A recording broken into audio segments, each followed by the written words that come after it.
On our wedding day, Ethan's childhood friend, Emily, who has a heart condition, deliberately stopped her medication and attempted suicide to prevent our marriage.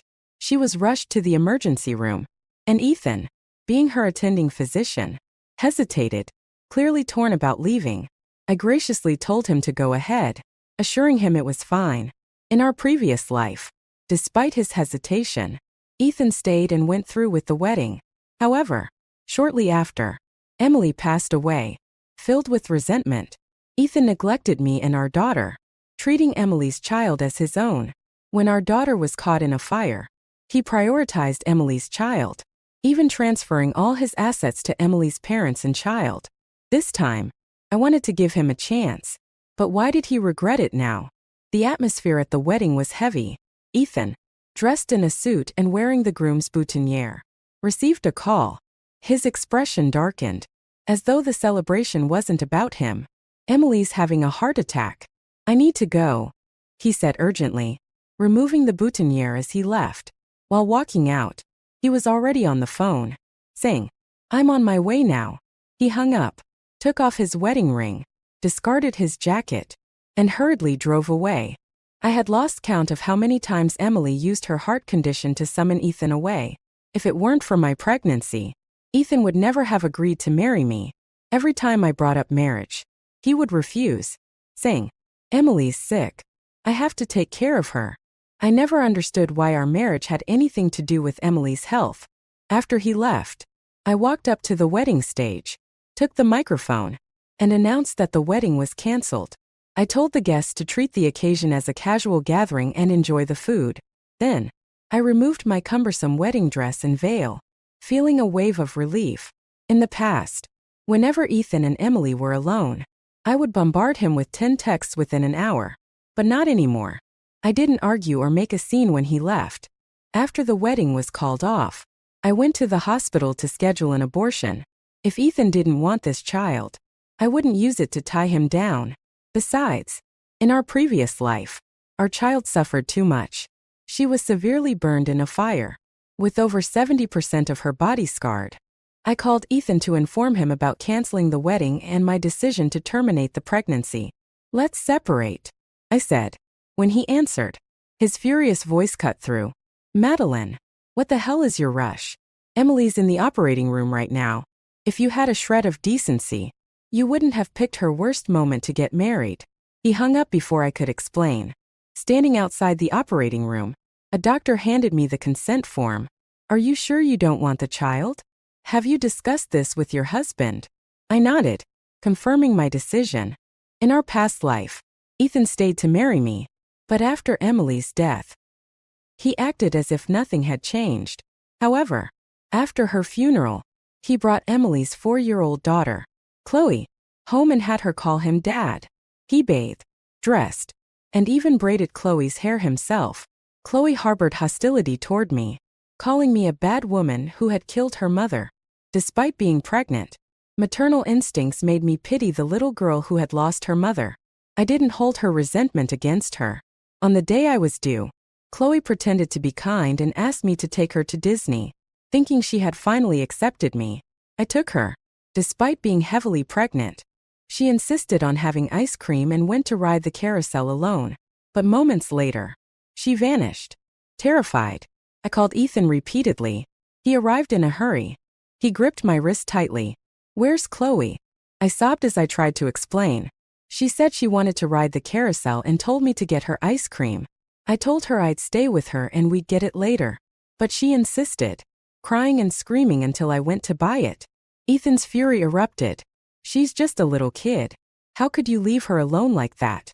Do you honestly think this was intentional on her part? Could you live with yourself if something happened to Chloe? Don't expect me to forgive you if she gets hurt." His gaze darkened as it fell to my swollen belly. His expression filled with anger and disgust.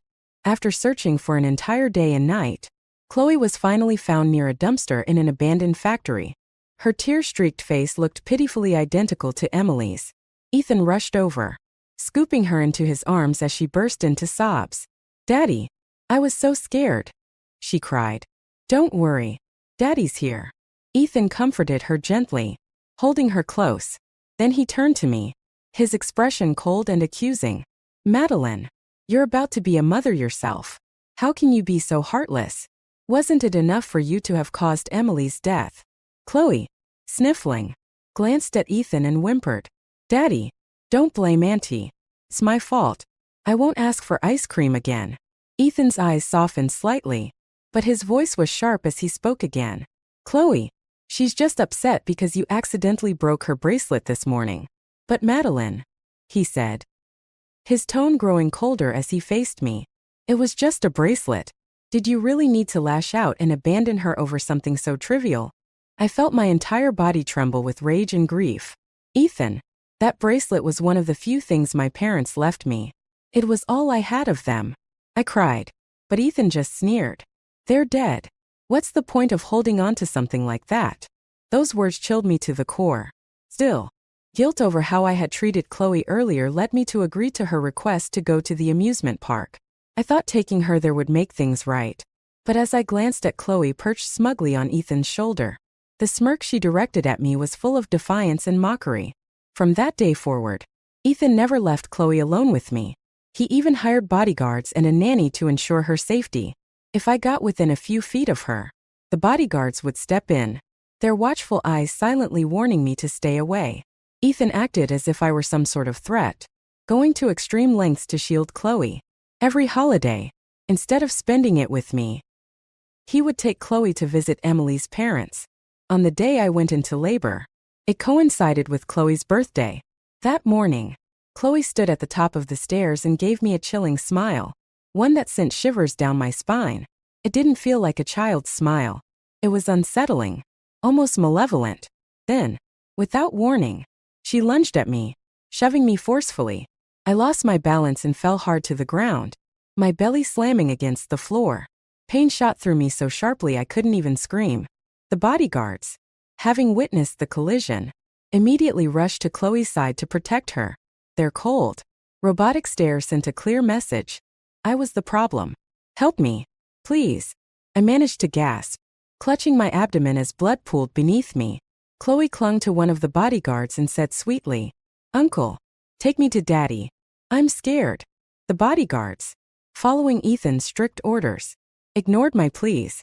One glanced at me indifferently before escorting Chloe away. My vision blurred as I dragged myself, bleeding and in excruciating pain, back to my room to grab my phone. Alone in the empty house, I dialed for an ambulance. The villa was far from the city, and rain poured heavily outside. It was rush hour, and traffic made it impossible for the ambulance to arrive quickly.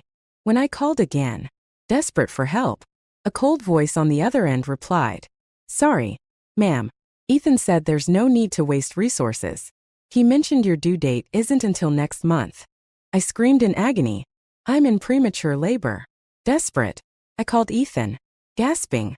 I'm about to give birth. He scoffed, his voice filled with disdain. Don't play these tricks. I know your due date isn't until next month.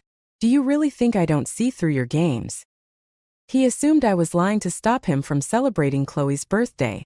Alone in the villa, I endured an entire day and night of labor, using only water, a cloth, and scissors. I delivered my own baby. The moment my child's cries filled the air, I couldn't stop my own tears from streaming down. It wasn't until the next morning, when the housekeeper discovered me in that state, that I was rushed to the hospital. When Ethan's colleague finally saw me in the delivery room, Ethan had no choice but to believe I had truly given birth. But when he arrived at the hospital, his first words were not of concern but an accusation. Did you plan this on purpose? Did you make sure our daughter and Chloe would share the same birthday so they'd have to compete for attention? I looked at him with a blank expression. Ethan, Chloe pushed me. That's why I went into premature labor. His cold, dismissive eyes told me he didn't believe a word I said. Do you really think I'd fall for that? Save your lies. I suggested he check the villa's security footage, but Ethan refused. He had already decided I was at fault, and wouldn't even bother verifying the truth. Shortly after our child's birth, Ethan formally transferred all his assets to Chloe and Emily's parents, claiming it was to ensure Chloe's future. His indifference broke what little hope I had left. I filed for divorce. Ethan leaned back in his chair, his gaze burning with anger as he growled, "You can't even handle this little bit of suffering? Let me tell you something, Madeline.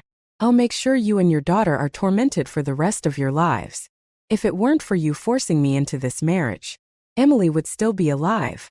Years passed. My daughter turned 4, and Chloe was 8.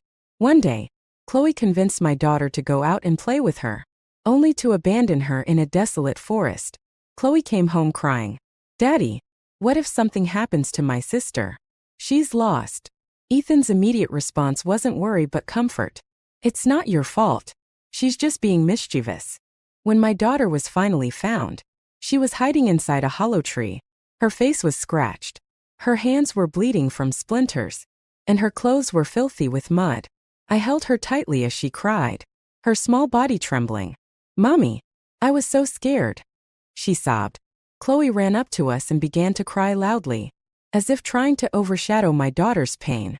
From that day forward, I refused to let Chloe and my daughter be alone together. Ethan mocked me for being overprotective. "You should be glad your daughter doesn't harm others," he sneered. I ignored his words. If Ethan had been willing to agree to a divorce, I wouldn't have stayed a second longer. But fate always seemed to have more cruel twists in store. One day, a fire broke out in the house. Both Chloe and my daughter were trapped inside. I panicked and tried to run in, but Ethan grabbed my arm. "I'll go. You stay here," he said firmly before rushing into the burning villa. When he emerged, he was carrying Chloe. He laid her down safely, then turned to go back inside for our daughter. But by then, the flames had grown too intense. Without professional firefighters, it was impossible to re-enter. When my daughter was finally rescued, her body was covered in severe burns. She cried out in pain every day, her small voice filled with anguish. I stayed with her in the sterile hospital room until the day she passed away. I couldn't bear the heartbreak and fell gravely ill myself, dying not long after. But then, I woke up. It was the day of the wedding again. This time, I knew better. I wouldn't marry Ethan, and I wouldn't let my child endure such a miserable fate. Because I loved her, I couldn't allow her to be born into this torment again. After my surgery, the doctor reminded me to avoid cold foods and take care not to catch a chill. I nodded silently and left. Back at the apartment Ethan and I shared, I packed my belongings swiftly, including all my important documents. Before leaving, I sent Ethan a message. "I've moved out." As I dragged my suitcase downstairs, I ran into Ethan. He looked surprised to see me, his face still tense from whatever had occupied him. "Where are you going?" he asked, his tone laced with disbelief. I told him I was moving out. He nodded absent-mindedly, saying, "Emily is still in the hospital. I'm just grabbing some clothes to take back there. I'll be staying at the hospital for the next few days. Do whatever you want." With that, he left in a hurry. He thought I meant I was moving to the new house, but I didn't bother to correct him. He wouldn't have cared enough to listen anyway. Watching Ethan's hurried, anxious figure disappear, I took a deep breath. When had he ever shown that kind of urgency for me? After the miscarriage, my lower abdomen still ached faintly. While picking up some medication at the hospital, I unexpectedly ran into Ethan. He had just finished a surgery, and his exhaustion was evident. His eyes were bloodshot, and his face was pale. The moment he saw me, he frowned and approached quickly. "Madeline, why are you here?" His tone was tense, as if worried I had come to cause trouble for Emily. "Go home," he said urgently. Just then, Ethan's colleague, Dr. Jacob Joe, rushed over and called out, "Madeline, remember to keep your wound dry." In my previous life, after Jacob sent the ambulance for me, he had apologized profusely and even voluntarily stepped down from his position to help take care of me during my recovery. He had shown more care than Ethan ever did as a husband. I would never forget how Jacob had supported me during my most difficult moments. I smiled at Jacob and nodded. "Thank you. I will." Ethan looked like he wanted to ask me something, but before he could speak, a patient hurried over and pointed toward Emily's room. "Dr. Spencer, your wife is having heart trouble again. You need to check on her." Those words hung in the air like a heavy weight. Both Jacob and Ethan turned to look at me simultaneously. Ethan opened his mouth. "She's not my..." But I cut him off. "I'm leaving now." I turned and walked away. ignoring the commotion behind me. On my way out, an elderly woman suddenly grabbed my hand and asked, "Young lady, are you married? Do you have a partner?" I shook my head and said, "No." Ethan, who had been frozen in place, snapped his gaze toward me, startled. Before he could say anything, I left quickly. I felt relieved, once again thankful that I had never registered my marriage with Ethan. Back home, Jacob called me, "Madeline, remember, no spicy food after a miscarriage. And be careful not to let your wound get wet." He hesitated for a moment before asking cautiously, "Can I ask you something?" "Go ahead," I replied. His tone was careful, almost hesitant. "Did you and Ethan register your marriage? Was the wedding finalized?" I didn't know why Jacob was suddenly curious about this, but I answered truthfully, "No, the wedding was canceled, and we didn't register." Jacob seemed to let out a small sigh of relief and muttered softly, "That's good." For a moment, I wondered if I had misheard. Not long after Emily was discharged from the hospital, Ethan called me, "Madeline, Emily's out now. I'd like her to move into the house. Are you okay with that?" I froze for a moment before replying, "Sure. Do whatever you want. It's your house anyway. What does it have to do with me?" I hung up before he could respond. In the past, even the slightest hint of affection between Ethan and Emily would have made me jealous, let alone having her move into our home. When Ethan and I first started living together, Emily constantly showed up at our place. She wore my slippers, changed into my pajamas whenever I was away on business trips, and lounged in our bedroom during the day while Ethan was at work. When I returned and saw her there, I demanded she leave. She pouted and hid behind Ethan, who sighed, pinching the bridge of his nose. "Madeline, I think of Emily as a sister. What's the big deal about a sister staying at her brother's house? Stop being jealous over nothing." I was hurt, but Ethan dismissed me impatiently. "If you can't handle it, then you can move out." I thought the call had ended then, but it hadn't. Ethan's voice came through the line again, filled with uncertainty. "Do you really mean it doesn't matter?" I laughed lightly, thinking, "Exactly. What does it have to do with me? It's your house. After all." When Ethan ran off without hesitation on our wedding day, I had already announced the cancellation of the wedding and decided not to register our marriage. As far as I was concerned, we were both single now. Ethan emphasized his words, his tone deliberate and sharp. "Madeline, don't speak in anger. Emily is sick, and I can't just leave her alone. She's like a sister to me." Calmly, I replied, "Sure.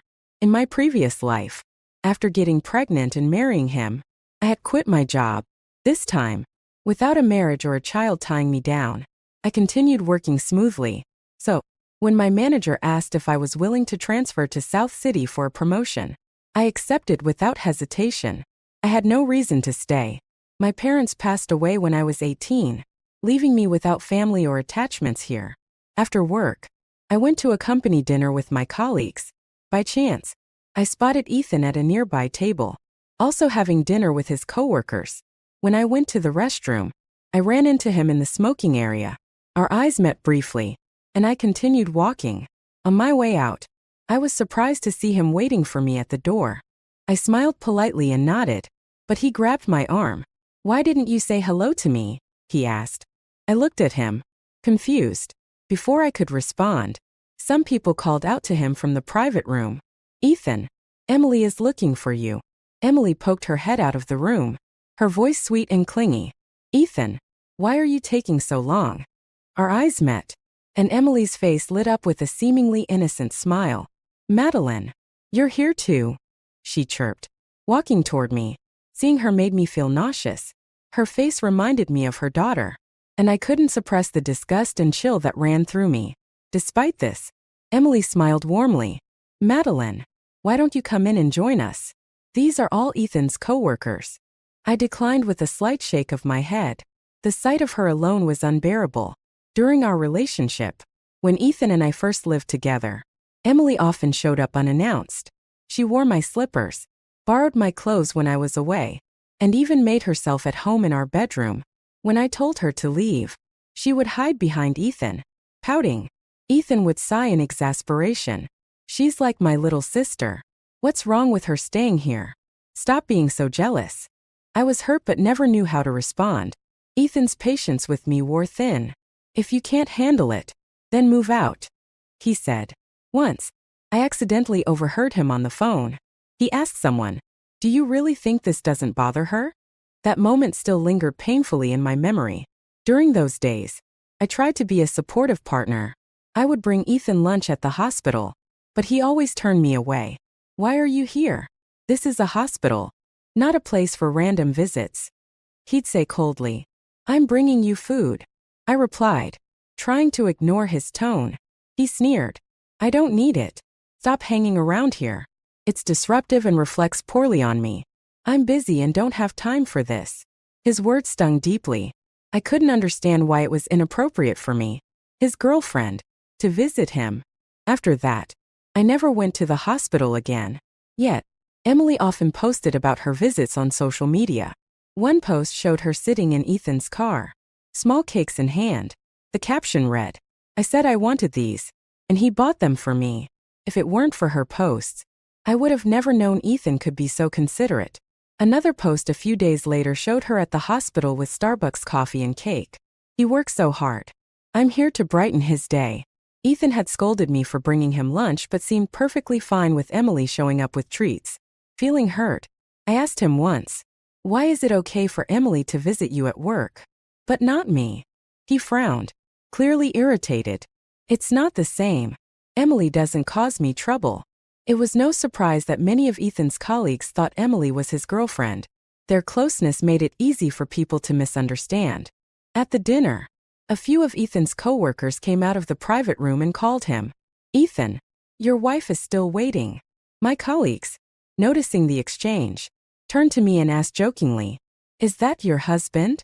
I glanced at Ethan and replied flatly, "No." None of my coworkers recognized him because, on our wedding day, he had left in such a rush that they never got the chance to see him. As the evening wound down, Ethan sent me a message. "Let's head back together tonight." His tone was assertive, leaving no room for refusal. In the underground parking lot, I suddenly remembered the apartment Ethan bought before the wedding. It was listed under both our names as a joint purchase. Now that the wedding was off, we'd need to discuss what to do with it. To avoid any public confrontation in front of his colleagues, I reluctantly got into his car. As I approached the car, Emily stood in front of the passenger seat door. Ethan quickly explained, "Emily gets carsick easily. You should sit in the back." I hadn't intended to sit in the front, but their eagerness to secure their arrangement felt almost too much. The car's heater was on high, making the interior uncomfortably warm. Emily kept glancing at me through the rearview mirror, her lips curling into a subtle smile. Her hand rested casually in her pocket, where the wedding ring Ethan and I had planned to exchange likely was. I reached into my bag and pulled out the red velvet box containing the ring. Emily turned around, her face lighting up with curiosity. "Madeline, your wedding rings are so beautiful. Can I try it on?" Her voice was sweet but carried an underlying smugness. Ethan glanced at me through the rearview mirror, his expression tense, as though he feared I might refuse. I smiled and nodded. "Sure. If you like it, you can have it." Ethan slammed on the brakes, jerking the car to a sudden stop. He turned around, his eyes filled with confusion and disbelief. "Madeline, this is our wedding ring." I shrugged indifferently. "I know." Ethan frowned, his face clouded with a mix of emotions. "Then why would you give it to Emily?" He seemed about to say more, but we had already arrived at the apartment. Ethan brought Emily upstairs while I waited by the entrance. When he came back down and saw me standing there, he asked, "Aren't you coming inside?" I shook my head. "I'll wait here. There's something we need to discuss."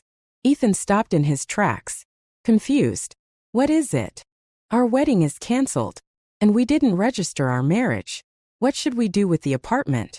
Since we bought it together, we need to figure out the ownership. Do you want to refund me my half? Or should I refund you? Either way, I'd like to keep the property." He stared at me, completely stunned. "Madeline, what's gotten into you? You've been acting so strange tonight.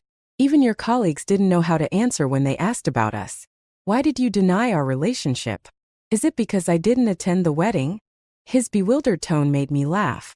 Ethan, didn't your colleagues also mistake Emily for your wife? Besides, you didn't show up for our wedding, and we didn't register our marriage. What relationship do we even have? Ethan rubbed his temples, sighing deeply. Fine. I'll admit I was wrong about the wedding. Okay. But Madeline, I'm Emily's attending physician. I understand her condition better than anyone else. If I hadn't rushed to her side, she could have died.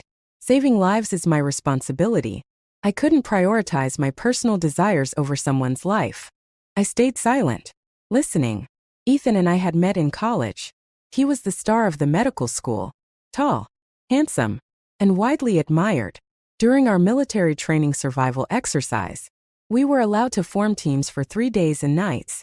I got separated from my group and lost my way. As night fell, I slipped and tumbled down a hillside. Ethan carried me back up to the main trail, even though it took hours. When the temperature dropped overnight, he took off his jacket and draped it over me. I developed a fever, and he used the only clean towel he had to dampen with water and bring my temperature down. He stayed up all night tending to me until the rescue team arrived. From that moment on, I couldn't help but develop feelings for him. Back at school, we had no further interaction. I silently admired him from afar, gathering bits and pieces of information about his life. When I heard about his breakup, I felt both heartbroken and hopeful. I thought he might have noticed my feelings because, during our senior year, we had an unexpected encounter. One night at a bar, Ethan was sitting alone in the corner, drowning his sorrows. I was with a group of classmates, but my attention kept drifting toward him. Pretending not to notice, I stole a glance in his direction, thinking I was subtle. Little did I know, he had noticed me all along. He walked toward me with a glass of wine, leaned in close, and whispered, "Can I?" His lips brushed against mine before I even realized what was happening, and somehow, I found myself nodding. That night, we naturally ended up together, but the passion he showed that evening quickly cooled, replaced by an indifference I tried hard not to notice. I was already too deep in the dream of my one-sided love becoming real to admit the truth. Later, Emily reached out to me. That was when I discovered the reason Ethan had chosen to be with me. It was to get back at her. She had been seeing someone else, and he had deliberately sent her a photo of us kissing to provoke her. Seeing the chat logs Emily shared with me made my heart ache. So easy to fall in love. But letting go is another story entirely. Emily left the country, got married, had Chloe, divorced, and eventually returned. By then, Ethan was even more unwilling to marry me. If it weren't for my accidental pregnancy, he never would have agreed. After Emily came back, she didn't even need an excuse like heart disease to call him away. A casual phone call was enough to make him drop everything. Sitting across from Ethan now, in this second lifetime, I could no longer feel any love for him. Calmly, I said, "Ethan, I'm not causing drama. I just don't want to marry you anymore." He stared at me for a long moment before sneering. "Fine, but don't come running back to me later." He clearly thought I was joking. After all, every time I said I wanted to end things, I was the one who ended up apologizing and begging to reconcile. This time, I returned the ring and arranged to transfer the apartment entirely to him. As we stood at the doorway after finalizing the paperwork, Ethan smirked mockingly. "And what about the child, Madeline? Whose responsibility is that?" The mention of the baby brought a brief, heavy silence. Reflexively, my hand moved to my abdomen. "I already terminated the pregnancy," I said evenly. Ethan's expression darkened, his eyes turning cold and menacing. "What did you just say? You got rid of the baby? How could you be so heartless?" "Heartless?" I replied, my voice steady. "I'm not as heartless as you, leaving your own daughter to die in a fire." Without waiting for his response, I turned and walked away. That same day, I booked a flight to South City and accepted my new position. A new city, a new environment. Everything was fresh, and I quickly adapted to living alone. I had been on my own since losing my parents at 18, and solitude was something I had grown used to. But peace never lasts.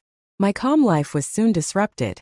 In my previous life, I used to cling to Ethan, texting and calling him incessantly just to hear his voice, which gave me a false sense of security. after giving birth to my daughter. However, I realized that being near him only brought fear and pain. The memories of her burned body, her fragile frame carried out of the fire, haunted me endlessly. She was so small, enduring such unbearable pain. Yet she tried to comfort me. "Mommy, I'm fine. Don't cry." But when I wasn't there, she would secretly cry in agony.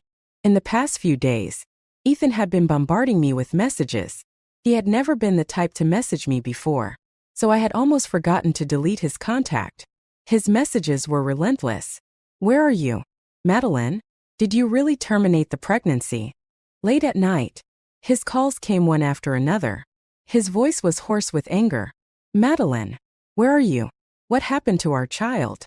What happened to our daughter? How did he know it was a girl?" I tried to keep my composure. "It's late. If there's something important, we can talk tomorrow."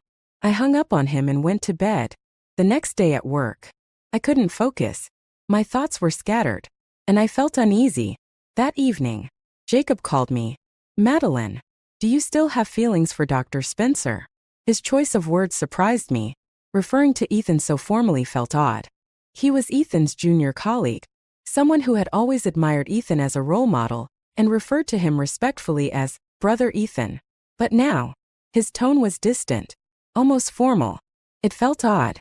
I told him plainly, "We've broken up. I don't like him anymore." Jacob's next words shocked me. "Madeline, you and he are not a good match. Please, whatever you do, don't marry him." I had a dream.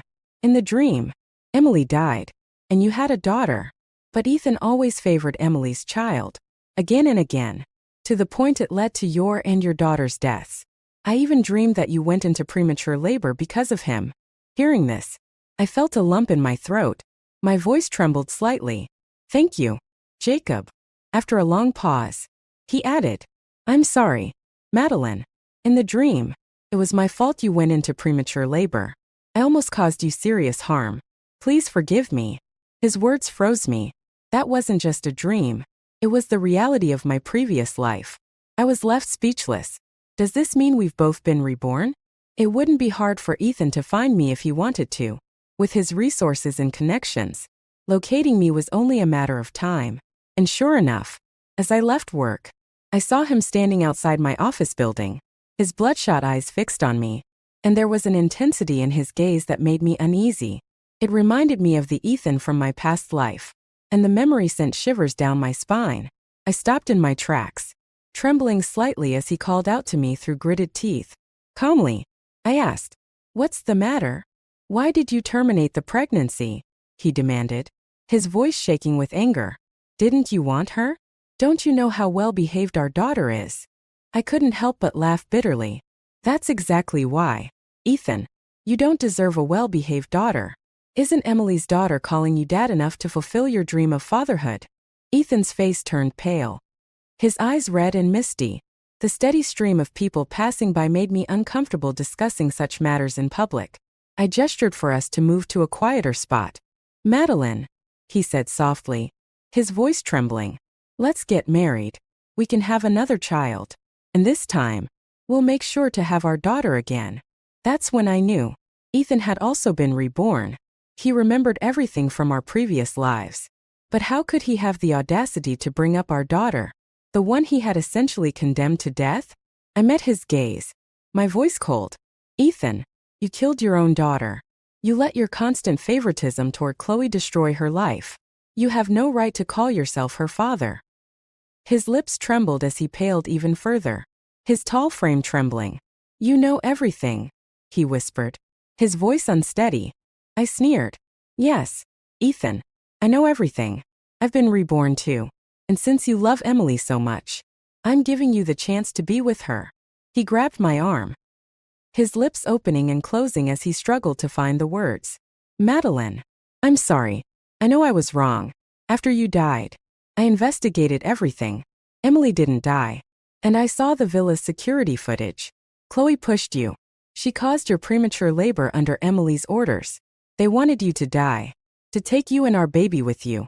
Or worse, they planned to let you give birth so Chloe and our daughter would share the same birthday, ensuring I'd always neglect our daughter on that day. They wanted her to hate me. To hate you. Ethan's voice cracked as he continued. Chloe deliberately hid at the abandoned factory during the amusement park trip. It was all orchestrated to make you suffer. She had deliberately abandoned our daughter in the wilderness and set a fire to kill her.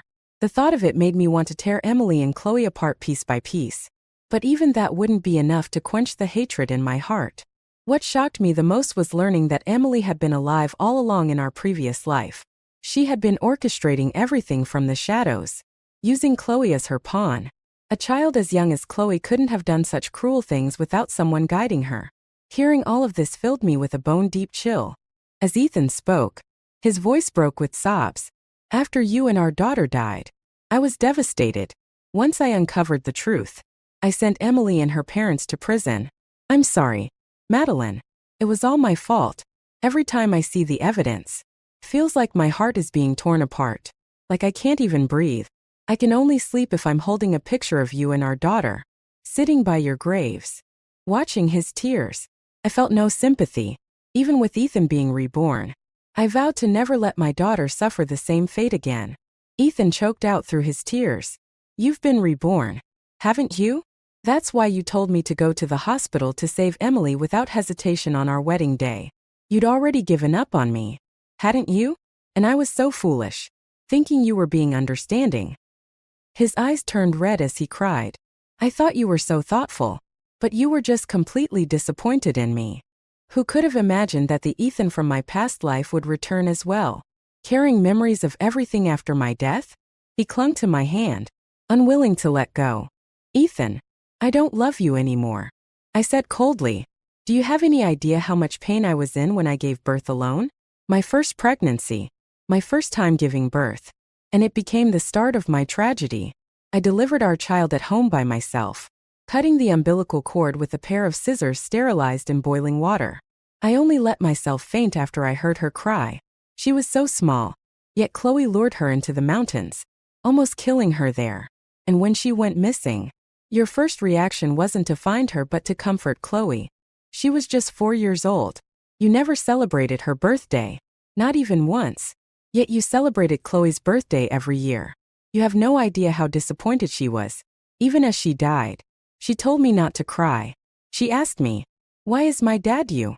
I practically screamed as I said those words. The pain I'd experienced couldn't be erased, even if I didn't love him anymore. The agony of the past still haunted me. Ethan shook his head, his voice hoarse. I'm sorry. I'm so sorry. The next day, Ethan left South City. But a month later, he flew back, transferring his position to my city. I had cut off all contact with him. Madeline, please, just look at me. I swear I know I was wrong. I let out a cold laugh. Seeing you makes me sick. Ethan pulled out a file folder. Inside was a notarized document transferring all his assets to me. Madeline, I'm giving you everything I own. Please, take it. I ignored his desperate attempts to make amends. The more he begged, the more afraid I felt. Every time I saw him, my stomach churned with nausea. When he stepped closer to me, I couldn't hold back. I vomited right in front of him. The psychologist told me it was post-traumatic stress disorder. At its worst, even being near Ethan caused my brain to go into oxygen deprivation. And I fainted. After that incident, he never appeared directly in front of me again. Instead, he would stand outside, watching me through a window, not daring to come closer. Emily eventually followed him to South City, but Ethan's once gentle gaze toward her had turned cold and filled with disgust. Get lost, he said, his voice icy. I told Ethan, if you dare come near me again, neither you nor your daughter will have a good life. Soon after, Chloe was no longer able to attend kindergarten. Without Ethan's financial support, her family couldn't sustain their normal lives. Previously, they had lived entirely off of Ethan's money, but since Ethan had transferred all his assets to me, he was left with only his regular salary and no extra funds to spare. I messaged Ethan, offering to return the money, but his reply was simple. I'm sorry. I know the harm I caused you is irreparable. The only thing I can give you now is everything I own. I'm truly sorry. Without financial stability, Emily fell into bad habits, gambling away what little she had. Before long, She accumulated heavy debts and ended up having one of her hands severed as punishment. Her heart condition worsened due to her lack of treatment and her newfound addictions to smoking and drinking, leaving her body completely deteriorated. In her desperation, she begged Ethan for help. Ethan didn't even spare her a glance. His only response was a cold laugh. "Didn't you like to threaten suicide? Now you can die without the effort." Eventually, Emily died a miserable death, consumed by pain. Her parents aged overnight from the stress, and Chloe was sent to an orphanage. After that, I never saw Ethan again. He erected a gravestone in this lifetime for the daughter we lost in the previous one. On the stone, he inscribed "beloved daughter" and sketched an image of her as he remembered her. He often visited the grave, talking to it as if she were there. People whispered that he had gone mad, driven insane by grief and guilt. He had lost his daughter, and in doing so, lost his mind as well. Meanwhile, my life gradually improved. I moved on and rebuilt myself. I donated half of the assets Ethan gave me to a girls' rescue foundation, hoping to honor the memory of our daughter from the past life. When I met Jacob again, he was in South City on a business trip. He was still the same bright and cheerful young man, though now he had become an even more accomplished doctor, surpassing Ethan. "Madeline, I've always felt sorry for what happened to you," Jacob said sincerely. Smiling, I replied, "It wasn't your fault. He was your boss. You didn't have a choice." Jacob had spent both his past and present lives atoning for a single mistake. In our previous life, aside from that one incident, he had always treated me well and shown me respect. Even after what happened, he had done everything he could to apologize and make amends. He truly wanted to be a better person. The first thing I did after being reborn was to destroy the marriage application with Ethan Walker. In my previous life, to help him attend college, I gave up my spot for him, abandoning my dreams. I devoted myself to raising our children, caring for his aging parents, and supporting his career. Yet, all I got in return was his cold remark, "You're nothing but a housewife who wastes money." How could you compare to Emily Carter? Emily, the unattainable love of his life, was his white moonlight, the woman he idolized but could never have. Even our children, influenced by his disdain for me, saw me as unremarkable and unworthy of respect. On my deathbed, when I called them for help, they ignored me, too busy celebrating Emily's birthday. Now, in this new life, just as I was agonizing over how to destroy the marriage application, Ethan appeared with it in his hand, right in front of me. He burned it to ashes, his gaze full of contempt. "I've never loved you," he said coldly. "I can't marry you out of guilt toward your parents." He had been reborn as well. "Anna, don't do this."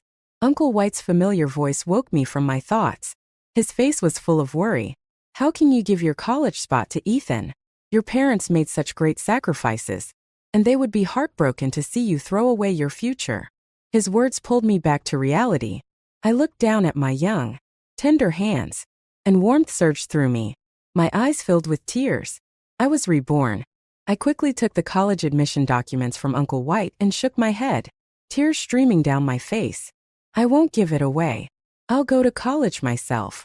In my previous life, I had dreamed of achieving something significant in medicine, of contributing even a little to advancing healthcare.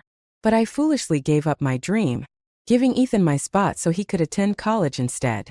On my way home, I clutched the admission documents tightly against my chest, wrapped in my clothes, as if afraid to lose them again. In my past life, after marrying Ethan, I moved to his hometown to care for his elderly parents. I worked tirelessly, even grinding tofu at dawn to earn money to support him while he studied. When our first son was born, Ethan was still in college, and the entire family relied on me for survival. After Ethan graduated and quickly climbed the ranks in the military, he brought me and our son to live on base. But even then, he never stopped belittling me. Whenever people compared me to Emily, he would mock me. "She's just a housewife who spends money. How could she ever compare to Emily?" Without my parents to protect me, I endured his mistreatment while raising our 2 children. Even they eventually looked down on me, thinking I was no match for Emily in terms of intelligence, culture, or appearance. Years of hard labor took a toll on my health. when I fainted from low blood sugar and called them for help. They dismissed me, saying, "Don't ruin Emily's birthday with your nonsense." Left alone in a sealed room with a gas leak, I suffocated to death. I smiled bitterly, my heart filled with determination. In this life, I will no longer live for others. I will live for myself. For now, I had reclaimed the college spot that was rightfully mine. But figuring out a suitable way to destroy the marriage application with Ethan was proving to be a challenge. Back then, I didn't know Ethan well. He was diligent and often helped my father with errands. My father, impressed by his hard work, took him under his wing. Being young and naive, I gradually developed feelings for him as he was always by my side when my parents were busy. Later, when my parents were ambushed, my mother was fatally injured, and my father sacrificed himself to shield Ethan from harm.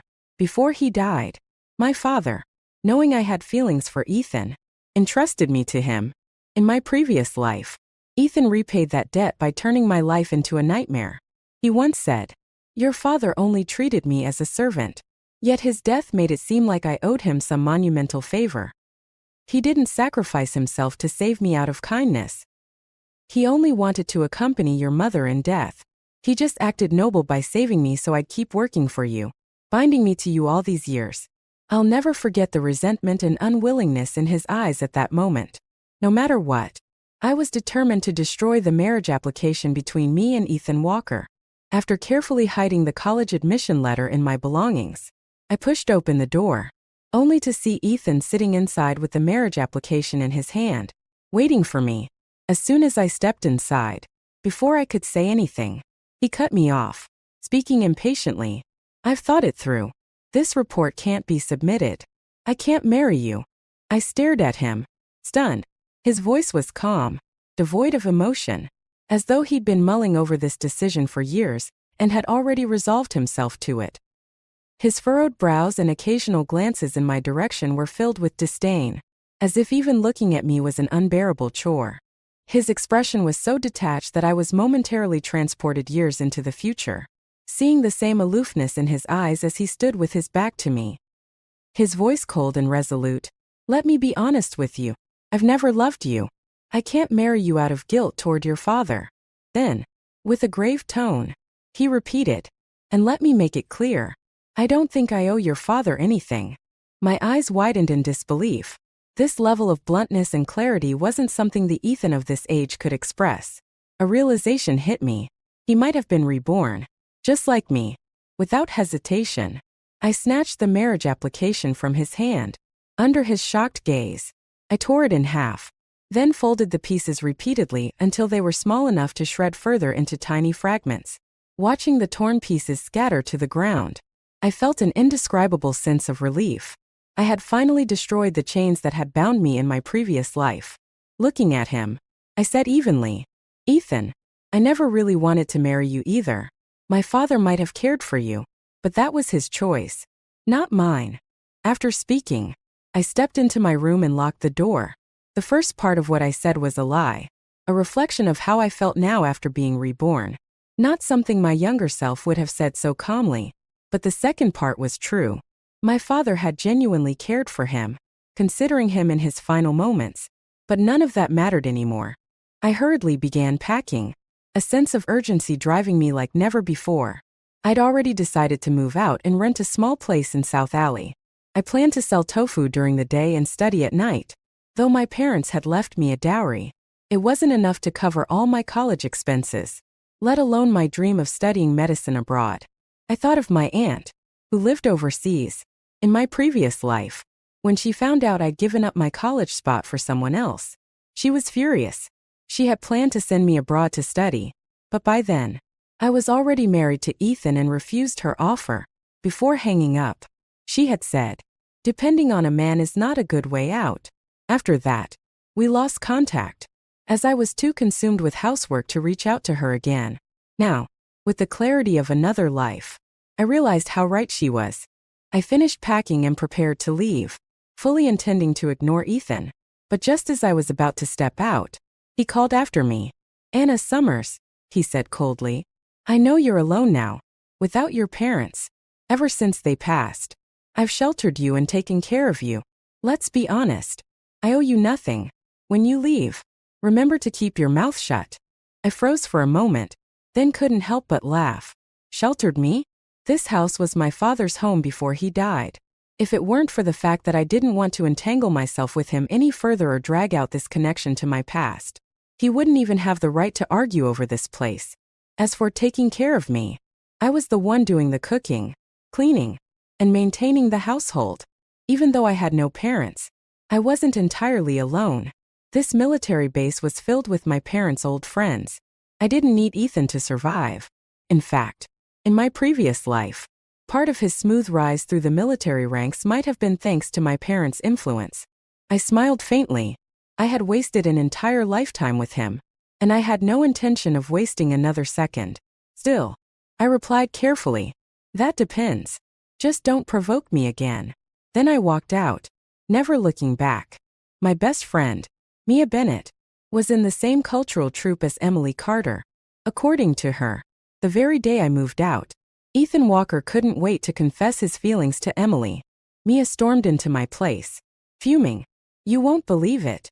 Emily was practically gloating. "She even told me you're nothing but a servant girl, destined to have no luck in life, which is why you couldn't hold on to someone as promising as Ethan.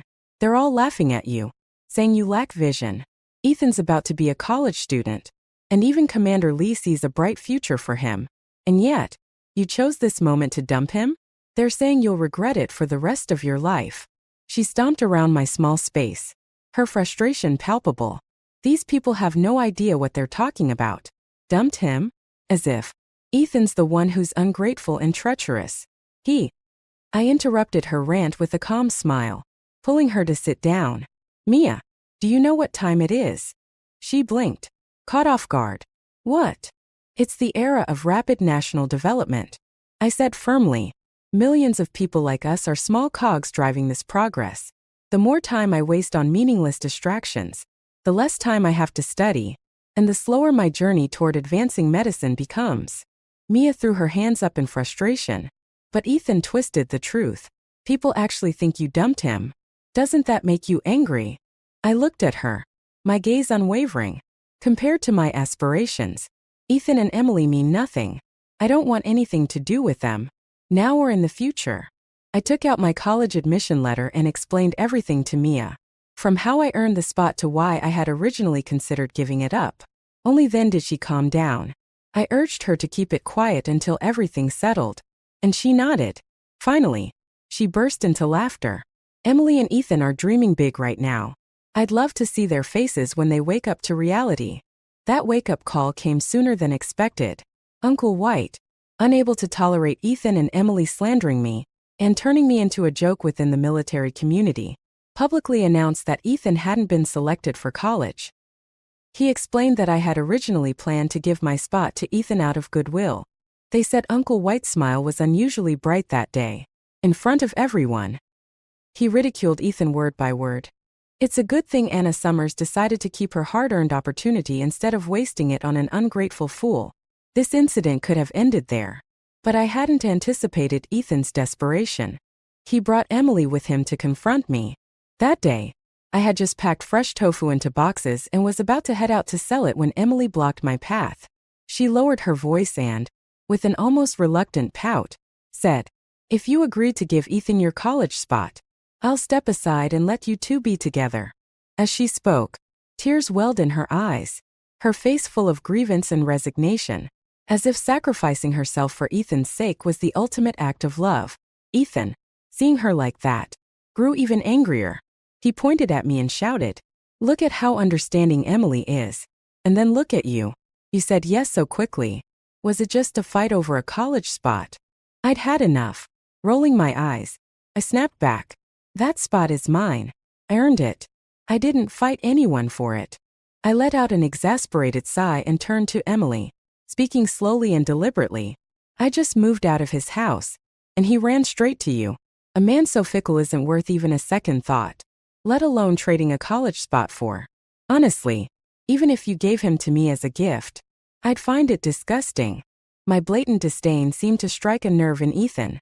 He stared at me, his gaze sharp and probing, as if he had finally realized something. "Well, Since the secret was already out, it didn't matter if he figured out I had been reborn. I gave him a cold look and said, "Move. Don't block me from making a living." With that, I pushed my cart forward, leaving them both standing in the dust of their shattered illusions. Pushing my tofu cart with all my strength, I rammed it into them, forcing Ethan Walker and Emily Carter to step aside in fear. "What should we do now, Ethan?" Emily whined, clinging to his arm and shaking it dramatically. "Without that college spot, I'm afraid my parents won't agree to us being together." Her voice was syrupy, full of faux grievance. Her wide, tear-filled eyes glancing pitifully at Ethan as though she were enduring a great injustice for his sake. Ethan finally snapped. He lunged forward and grabbed my cart, refusing to let me leave. I struggled to push it past him, but he used even greater force, shoving me backward. His thick brows furrowed with anger, and the hatred in his eyes grew deeper with every passing second. Then, in one swift motion, he overturned my cart. Fresh tofu, straight from the pot, spilled out, dousing me from head to toe. The commotion drew a crowd of onlookers, some of whom recognized me and rushed over to help me up from the pile of ruined tofu. Ethan, completely unbothered by the people around us, stormed up to me, grabbed my collar, and hissed through gritted teeth, "Anna Summers, ruining my life once wasn't enough for you? Now you're trying to destroy me all over again." His voice was low, meant only for me to hear, but it only made me laugh bitterly. I forced myself to stay calm and replied evenly, "That college spot is mine. I earned it fair and square. Why should I give it to you?" Pushing him away, I tried to steady my breathing. Ethan fell silent for 2 seconds, then suddenly smirked. A sinister, knowing smile. "You betrayed me, Anna," he sneered. "You dumped me so quickly. Wasn't it because you wanted to run off with your new lover? Everyone on South Alley has seen it. Every night, a man comes to visit you. The lights stay on all night, and he doesn't leave until dawn. Do you think people don't notice what you've been up to?" His words made my stomach churn with disgust. Clenching my teeth, I glared at him coldly. "Do you think everyone's as shameless as you and Emily?" I hadn't planned to make this ugly, but since he had forced my hand, I was ready. I reached into my pocket and pulled out a tape recorder my father had brought back from overseas. Pressing play, I let the recording fill the air. Ethan's voice rang out. "I've thought it over. This marriage report can't be submitted. I can't marry you." The crowd fell silent as the recording continued. Ethan froze, panic flashing across his face. He lunged forward, trying to grab the recorder, but before he could reach me, a young man dressed in black appeared with a squad of fully armed soldiers. They pinned Ethan to the ground with ease. The recording played on, Ethan's voice sharp and clear. "Let me be honest with you. I've never loved you. I can't marry you out of guilt toward your father. And besides, I don't think I owe your father anything." The words fell like a hammer, and the crowd's mood shifted. Many turned red with anger, their faces twisted with indignation.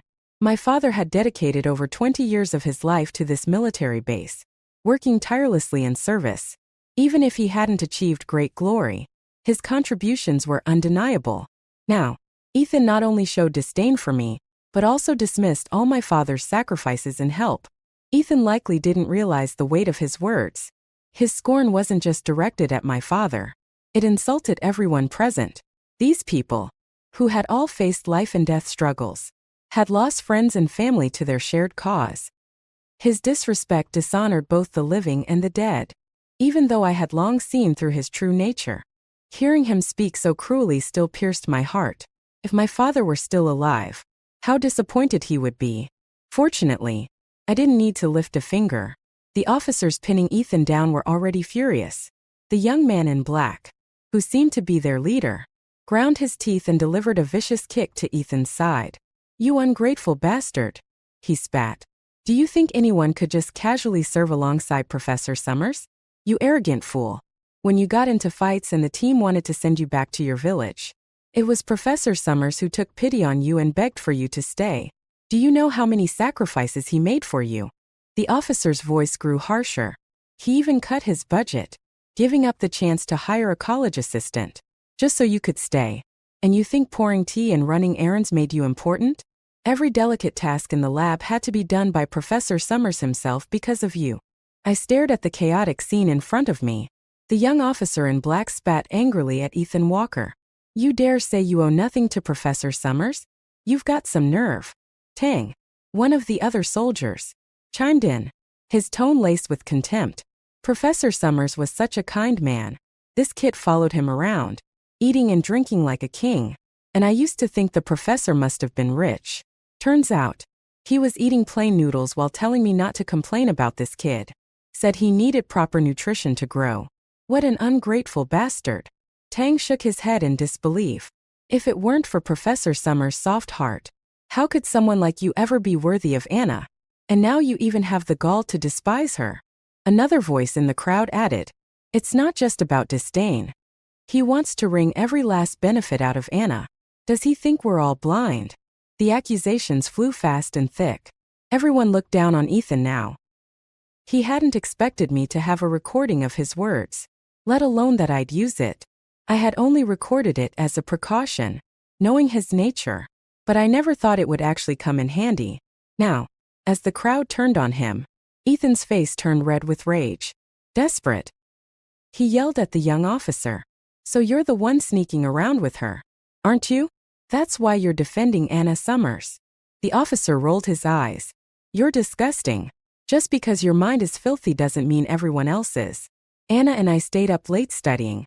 Not whatever nonsense you and Emily Carter get up to. He deliberately glanced disdainfully at Emily, who stood frozen nearby, too scared to even breathe. Following his gaze, the crowd noticed Emily. Someone laughed and said, oh, it's her. The one who used to plaster on heavy makeup and loiter around the captain's house, hoping to catch his son's attention. And when that didn't work, she danced in front of the commander's house every day. And now she's stooped to hanging out with Ethan? Weren't you hoping he'd get into college and bring you along? Too bad. Turns out the spot belongs to Anna. Guess you're out of luck now. The crowd's mocking laughter grew louder, and Emily's composure finally cracked. She shot Ethan a furious glare before stomping off. Humiliated, Ethan could only stare after her in stunned silence. He probably couldn't comprehend how his once idealized goddess had turned into such a calculating, shallow person. But I had known Emily's true nature for a long time. In our past life, she hadn't just toyed with Ethan, she had other lovers, too. I had no time to worry about them now. After cleaning up my tofu cart, I boarded the train to school that same day. Though I tried to remain calm, I couldn't shake the lingering fear that Ethan might retaliate and drag me back into the abyss. To ensure my safety, I decided to report to school early. I contacted my professor, who had known my mother and was aware of her contributions to medicine. When I explained my situation and my background in neurology, he agreed to let me work as his assistant for a few days. My mother used to take me to her medical work when I was younger, so I managed to perform decently. Thanks to my recent extensive reading, I had many questions, some of which my professor answered, while others even he couldn't resolve. One day, with a serious expression, he told me, our surgical techniques and medical equipment are still far behind. I have high hopes for students like you, but there's only so much you can learn domestically. You should consider studying abroad. He looked at me thoughtfully and added, your aunt is overseas, isn't she? Why don't you give her a call? His words made my heart ache. In my past life, I had completely let my aunt down. I hesitated, feeling guilty.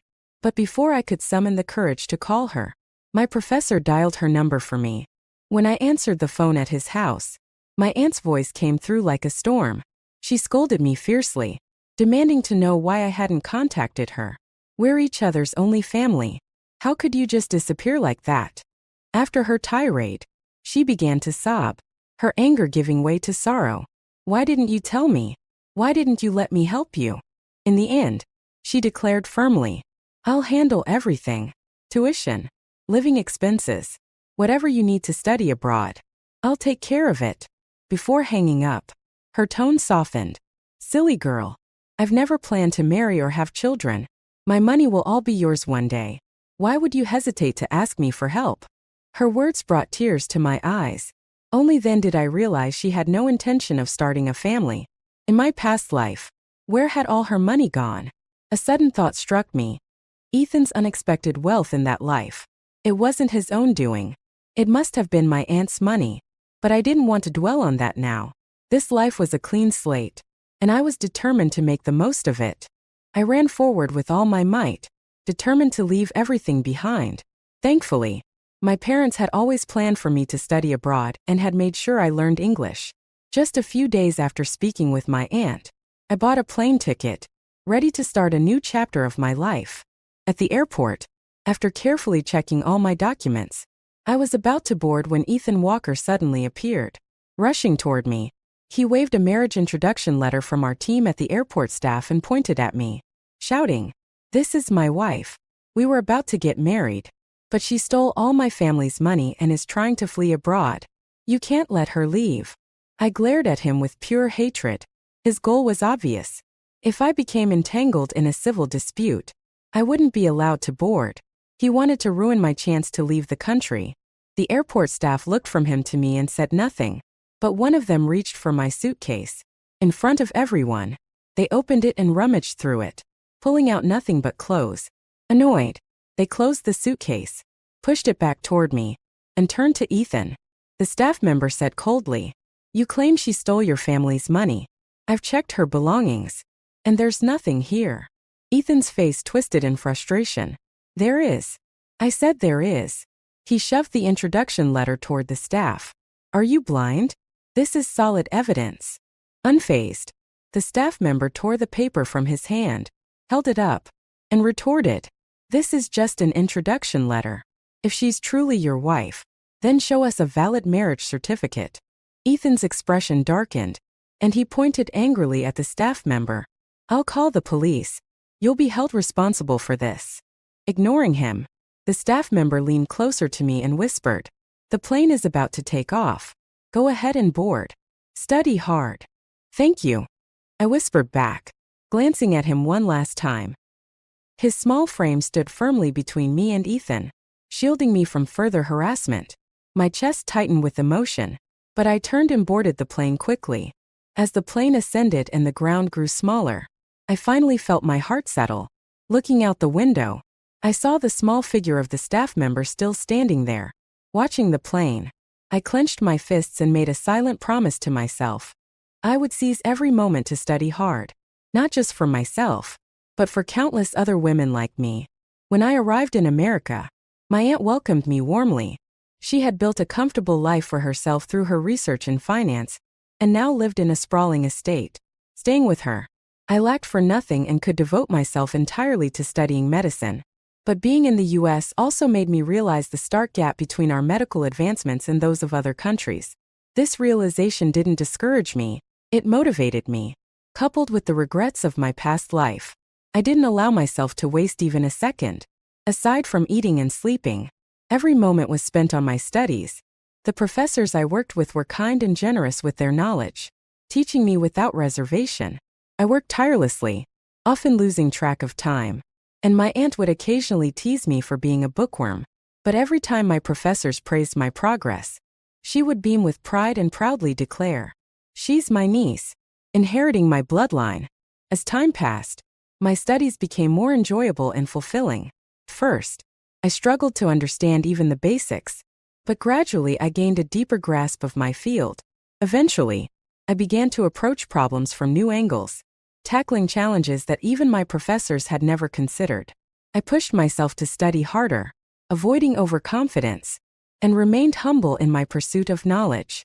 I repeatedly revisited the same books, dissecting every detail until I fully understood them. Each time I overcame a surgery that even my professors struggled with, my confidence grew, and my thoughts expanded freely. I started forming my own ideas, engaging in heated yet productive discussions with my professors. Life in America was fulfilling, and my academic progress accelerated rapidly. Occasionally, Mia Bennett would call me from back home to share updates. Through Mia's calls, I had learned a bit about Ethan Walker's current situation. In the early days after I left for the US, life for him in the military had been incredibly difficult. Emily Carter had abandoned him, and the other soldiers treated him like a pariah. Not long after, he left the military entirely. Despite having memories from his past life, Ethan's selfish and ungrateful nature made it impossible for him to thrive among people who valued loyalty and camaraderie. Still, Ethan wasn't without his advantages. Having been reborn, he knew this was a time of rapid economic development. He had seen firsthand the industries that would grow exponentially and threw himself into business. Before long, he struck it big and amassed a considerable fortune. What surprised everyone was that Ethan later sought out Emily Carter, the woman who had discarded him. But to me, it was no shock. In our past life, he had been infatuated with her his entire life. Mia, however, was livid. Emily's as smug as ever, dropping veiled insults about you in her little circle. Just wait, Anna. Keep studying hard. And one day, you'll put them both to shame. Her indignation made me chuckle, even as it warmed my heart. I assured her that I was focused entirely on my studies. I glanced at the stack of research papers on my desk and exhaled deeply. One day, when I return home, I'll help push medical advancements forward. The lives I could save and improve far outweigh any petty battles with Ethan or Emily. In August, I received a sudden call from the captain, urging me to return. He didn't give many details, only mentioning that it was for someone important. I packed quickly, my aunt offering her usual reminders and advice before I boarded the flight home. I didn't have time to let Mia know I was coming back, deciding instead to surprise her once I arrived. Most of my luggage consisted of gifts for everyone back home. For years had passed since I left. Though I had settled into life abroad, my heart had never stopped longing for my homeland. Upon landing, the captain had sent someone to pick me up. As we hurried toward our destination, our path was blocked by a commotion ahead. A man lay on the ground, seemingly unconscious, while others argued heatedly around him. The man accompanying me was about to step forward to resolve the situation when I recognized a familiar face in the crowd. It was the airport staff member who had helped me board my flight years ago. Without him, I might never have made it out of the country. From their argument, I quickly deduced that the man on the ground was faking an injury, trying to extort money. I stepped forward to examine him and confirmed there was nothing wrong with him. Who are you to say there's nothing wrong? What gives you the authority? One of the men shouted angrily, rolling up his sleeves as if to confront me. Before he could act, a nearby police officer produced his badge. I also retrieved my credentials from my bag, calmly introducing myself. Good afternoon. I specialize in psychiatry and am considered one of the leading experts in my field. After verifying my and the officers' identities, the security team quickly detained the scammers.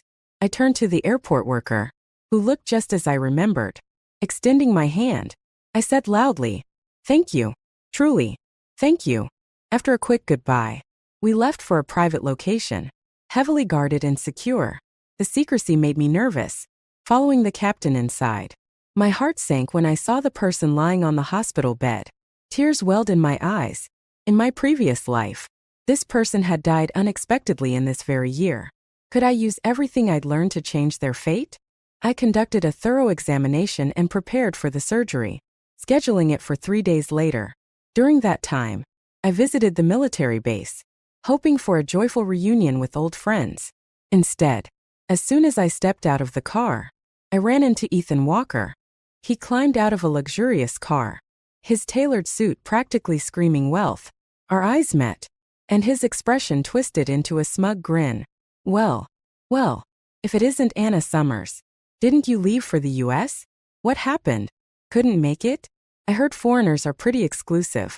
Did you really think they'd share their core technologies with you? Honestly, I can't tell if you're naive or just stupid. He sauntered over, circling me as his gaze flicked over my professional attire. His tone grew mocking. You've really spruced yourself up, haven't you? I'll tell you what. For the sake of our marriage in our past lives, if you're willing to behave, I might consider keeping you as my mistress. I had an important person to meet, someone whose fate I might be able to change in this lifetime. My suitcase was packed with carefully chosen gifts for my friends and colleagues, and I couldn't help but imagine Mia's delighted reaction when she received hers. I had no interest in wasting time exchanging words with Ethan Walker, so I brushed past him and headed toward the military base gate, calling out to the familiar guards at the entrance. I greeted them warmly. They came running over, and Ethan didn't dare make a scene in their presence. I didn't even bother to look back at him. Instead, I handed the gifts to the guards while catching up with them about the changes over the years. We laughed and chatted as we walked further inside, leaving Ethan standing outside, ignored and seething. For some reason, he seemed deeply unsettled by this. His frustration mounted until he suddenly punched the hood of his luxury car in anger. "Anna, you're amazing. This bag. You don't know how many times I've dreamed of owning it. It was so expensive I never dared to buy it. And now you've given it to me," Mia exclaimed, hugging the designer bag as if it were a treasure. She then pulled me into a tight embrace, planting exaggerated kisses on my cheeks. "Actually," she teased, "you should keep it for yourself. Why are you still using that plain cloth bag? You should carry something that matches your status. You can't let Ethan or Emily look down on you now that you're back." I smiled calmly. I already ran into Ethan at the gate earlier. He's making money now and seems quite pleased with himself, but I'm not worried about what he or Emily thinks. I chose not to tell her the insulting things Ethan had said, not wanting to upset her. Instead, I reassured her that my return was for important work and that the police would be accompanying me when necessary. Because of the confidentiality surrounding the person I was here to see, I didn't share any details with Mia. The next few days were spent catching up with Mia. I told her about my life abroad, and she shared stories about her recent years. Time flew by, and the day of the surgery arrived. Mia and I wandered around the base in the morning, enjoying each other's company, while she excitedly pointed out how much the area had developed. We were in the middle of an animated conversation when Emily Carter suddenly appeared, arm in arm with Ethan. "So, Anna Summers, what brings you back? Couldn't make it abroad?" Emily smirked, her lips painted in a bold red. Her meticulously curled hair framed a face full of shrewdness, poorly concealed beneath layers of heavy makeup. Ethan, dressed in an expensive imported suit, had his hair slicked back with too much gel, his polished shoes gleaming. Standing together, they looked every bit the picture of wealth and ambition. I grabbed Mia's hand, intending to walk around them, but they deliberately blocked our path. As immovable as a wall, time was running out, and the surgery couldn't be delayed. I looked Ethan straight in the eye and said, "I have a critical surgery to perform today. I don't have time for this. If you want to mock me, I'll gladly set aside time for you on the day I leave." "A critical surgery?" Ethan let out a mocking laugh. "Are you going to tell me they specially flew you back from abroad for this surgery? Do you expect me to believe that?" His eyes were filled with disdain. "After all, you were my wife once, and in my eyes, you've always been nothing more than a useless housewife. Sure, you might be decent at housework, but do you really think a woman like you can compete with men in the medical field? Stop pretending you're so important." He crossed his arms, spreading his legs as if to block my way completely. "I won't let you leave today. Let's see if you're really as important as you claim." I couldn't believe the absurdity of the situation. After everything I had achieved, how could I let Ethan Walker stop me now? Keeping my composure, I said firmly, "This surgery concerns someone extremely important. If it's delayed, not even all the money you've earned will be enough to settle the consequences. You can insult me all you want, Ethan, but today, I must leave." I couldn't let personal grievances delay something so critical. Swallowing my pride, I lowered my tone to plead with Ethan Walker, but even then, he refused to relent. "Anna Summers, I already told you. I don't believe you," he sneered, pointing at me. "How could an ignorant woman like you ever achieve anything in medicine? You're actually claiming to surpass others in the field? What a joke." I couldn't afford to wait any longer. Cold sweat covered my back as I glanced around desperately. Finally, I grabbed a wooden stick from the ground and swung it at Ethan's shoulder with all my strength. Having no experience in this sort of thing, my attempt didn't knock him out. Instead, it enraged him further. He yanked the stick from my hands and, without hesitation, struck my arm with it. "So, you're saying you're off to perform surgery? Let's see how you manage that with a broken arm." Ethan spat venomously, raising the stick again, preparing to strike me once more. Before he could, Mia Bennett threw herself over me to shield me.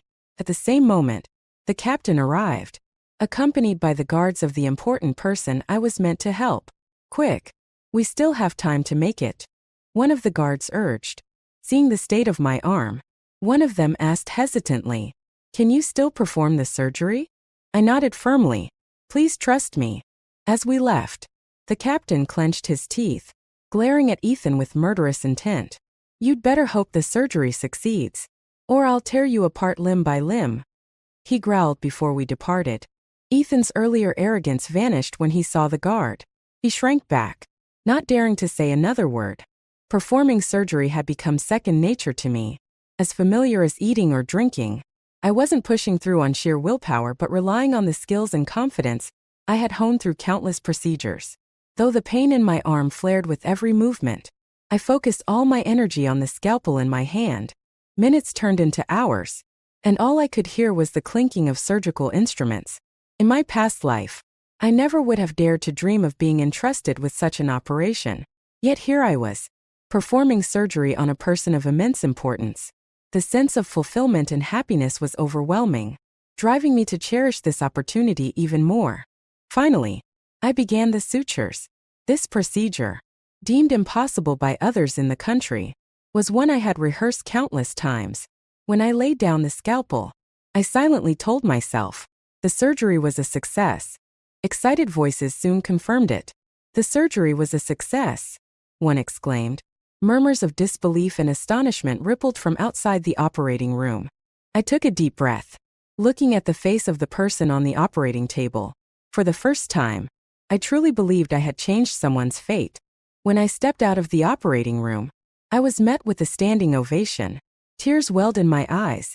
In my past life, I had never been respected, but in this life, through my own efforts, I had earned the admiration of people I once thought were beyond my reach.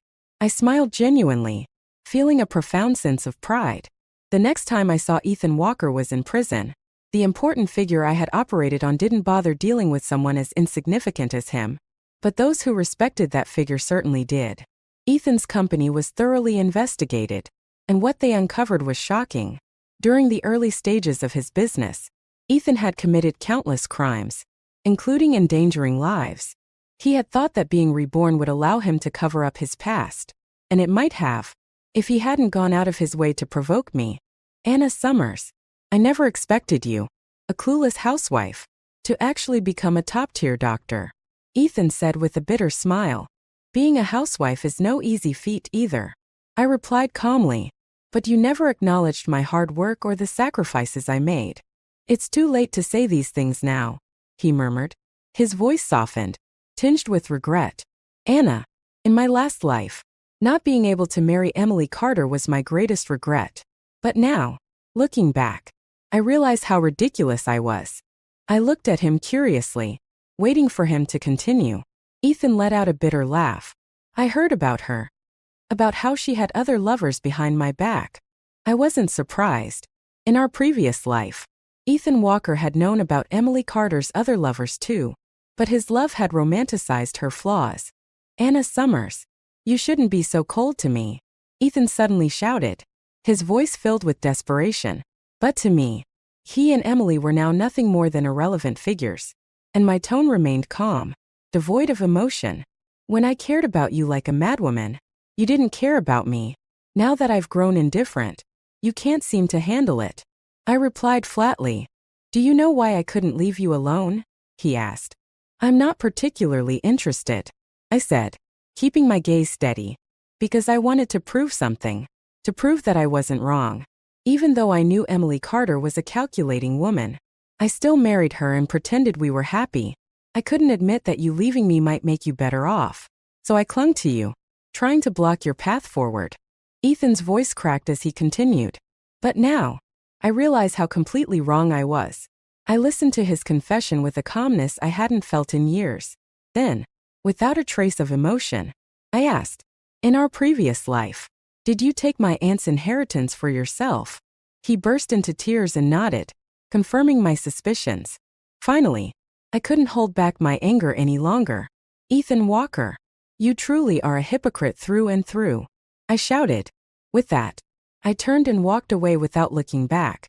Emily Carter, who had shielded Ethan from the law's scrutiny, eventually faced legal consequences herself. As for me, I looked toward the future, ready to lead the country's medical advancements to even greater heights.